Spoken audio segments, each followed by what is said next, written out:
Before the dust could even settle on the shocking reports of Ovidio Guzman's mysterious death behind prison walls, whispers began to spread like wildfire, whispers that El Chapo himself had sent out a chilling warning. The same man who once controlled empires of fear and fortune from underground tunnels is now locked away in America's most secure prison. Yet somehow, his voice still travels beyond those concrete walls. Sources close to the situation claim that cryptic messages are moving through hidden channels, warning enemies and even allies alike that this tragedy will not go unanswered. Fans are shocked, asking how a man so tightly guarded could still project power, while others insist that the Guzman family's influence runs deeper than anyone ever imagined.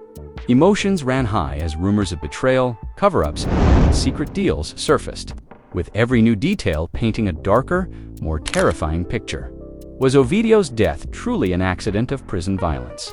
Or was it orchestrated by forces that underestimated the wrath of El Chapo? And if he really has issued a warning, what does it mean for those who dared to cross his family? Stay tuned, because the story only gets more dangerous from here. The prison corridors where Ovidio Guzman spent his final days have become the center of a storm that refuses to die down. Guards whisper behind closed doors, family members hide from cameras, and the streets of Sinaloa buzz with speculation.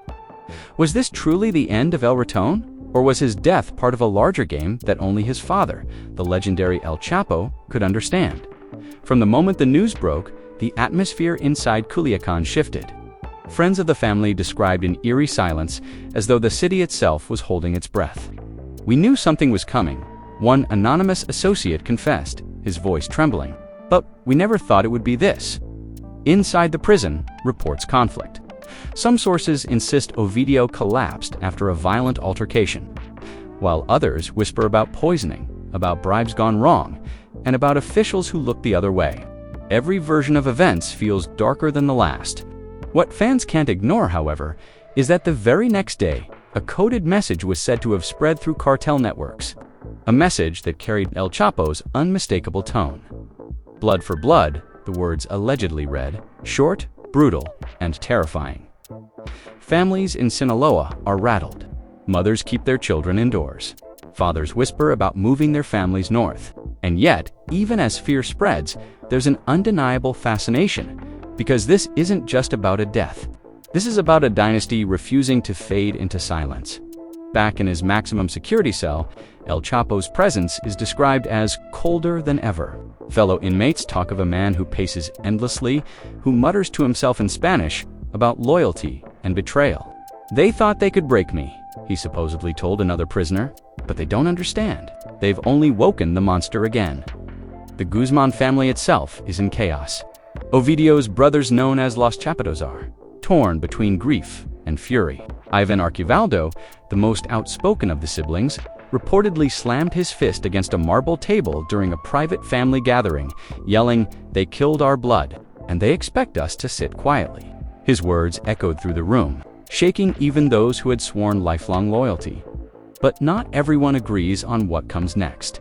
Some insiders whisper that the brothers are divided, with Alfredo urging caution and survival, while Ivan demands revenge.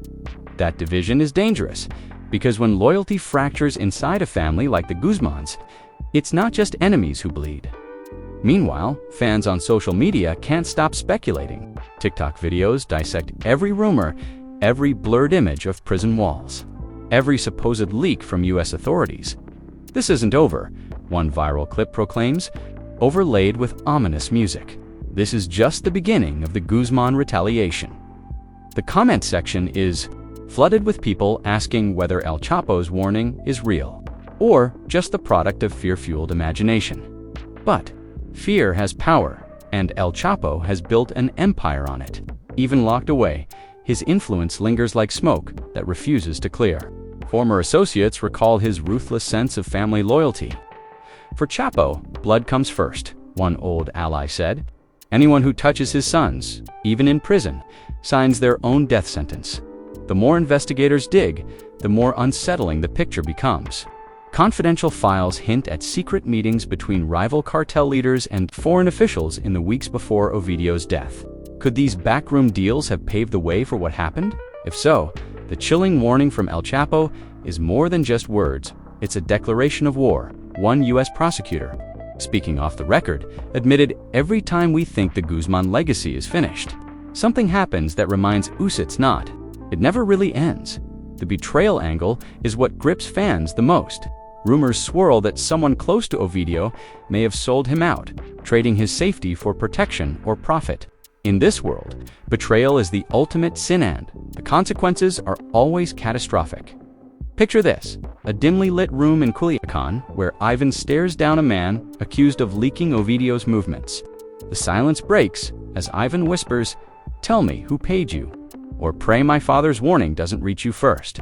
That image alone is enough to send shivers down the spine of anyone watching from afar. The longer the story unfolds, the deeper the mystery becomes. Did El Chapo truly find a way to send that chilling message from inside his fortress-like prison cell? Or are his followers simply using his name to fan the flames of fear and loyalty? Either way, the impact is undeniable. Politicians speak cautiously. Law enforcement doubles their patrols, and entire communities brace themselves for an unseen storm. And yet beneath the terror, there's also tragedy, because at the center of this storm is a father who lost his son, a dynasty that's cracking under the weight of its own legend, and a name that refuses to die quietly. For those watching from the outside, it's easy to forget that behind the guns, money, and power lies a family consumed by grief, a family now split between vengeance and survival. And when that family carries the Guzman name, the entire world can feel the aftershocks. The weight of grief is heavy. But in the world of the Guzmans, grief never arrives alone.